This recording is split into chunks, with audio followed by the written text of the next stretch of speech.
एक केस नहीं है। अब दूसरा केस देखिए, ब्रह्मपुर में, ब्रह्मपुर शाहपुर विधान बक्सर लोकसभा क्षेत्र के ब्रह्मपुर में, वहां से दूसरे लोजपा के एक बहुत बड़े बाहुबली नेता हुलास पांडे जी चुनाव लड़ रहे हैं। जरा सुनिए ये लोग कैसा कैसा राजनीति करते हैं।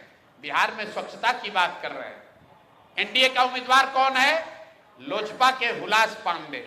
उनकी छवि क्या है वो आप हमसे बेहतर जानते हैं। वहां से ये जन सुराज के प्रत्याशी हैं डॉक्टर सत्य प्रकाश तिवारी।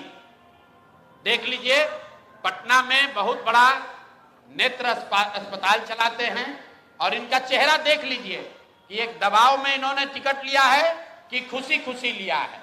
ये देख लीजिए, इन्होंने जन सुराज का टिकट लिया, जन सुराज ने इनको उम्मीदवार बनाया।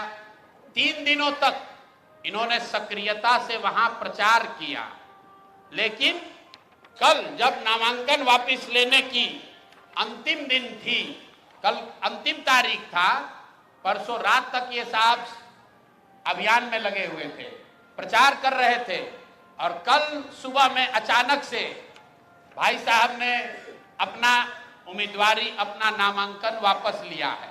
और वापस लेने के पीछे का चित्र देख लीजिए। उन्होंने एक चित्र जारी किया है कि जहां पर साहब अपना, डॉक्टर साहब अपना नामांकन वापस ले रहे हैं। हम चित्र जारी कर रहे, देखिए धर्मेंद्र प्रधान हैं और यही डॉक्टर सत्य प्रकाश तिवारी हैं। इनके घर पर बैठ के इनको देखिए क्या किया जा रहा है। आपने भारत के लोकतांत्रिक इतिहास में ये नहीं देखा होगा कि चुनाव घोषित होने के बाद जो उम्मीदवार है, आधिकारिक तौर पे जो उम्मीदवार है, उससे पार्टी का कार्यकर्ता नहीं, लोकल नेतृत्व नहीं, भाजपा के केंद्र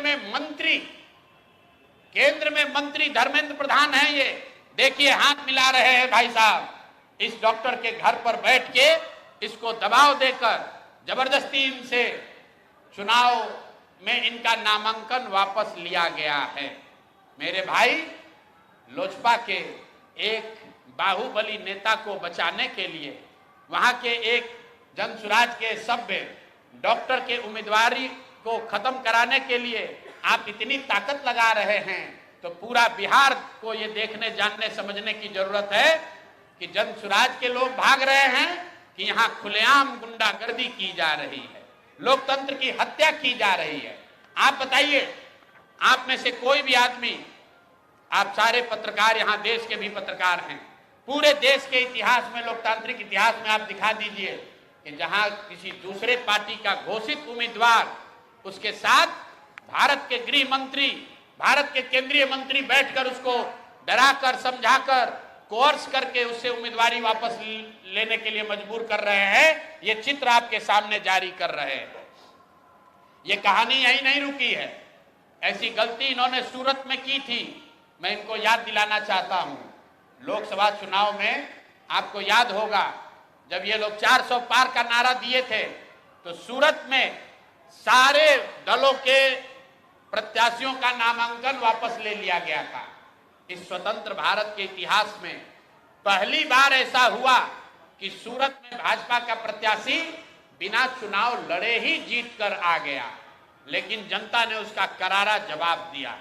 जो 400 सीट का दावा कर रहे थे, उनको 240 पर निपटा दिया। तो बिहार की जनता को आपके माध्यम से बताना चाहते हैं कि एक सरेआम लोकतंत्र की धज्जी उड़ाई जा रही है, सरेआम उम्मीदवारों को धमकी दी जा रही है, उनको घरों में बंद किया जा रहा है, और बंद करने वाले लोग कोई स्थानीय नेता नहीं है, गुंडा बदमाश मवाली नहीं है, भारत सरकार के मंत्री। और ये मैं कह नहीं रहा हूं, ये आप चित्र देखिए, आप चित्र देखिए, भारत के गृह मंत्री, उनका क्या लेना देना है मुटुर शाह से?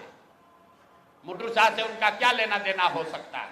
उनसे कोई पूछे कि आप इतने बड़े नेता हैं, भारत के गृह मंत्री हैं, दानापुर में जनसुराज के उम्मीदवार मुटुर शाह के साथ बैठकर आप क्या कर रहे हैं? उसको क्यों सबके साथ, अपने दल के लोगों के साथ आपने घेरा हुआ है?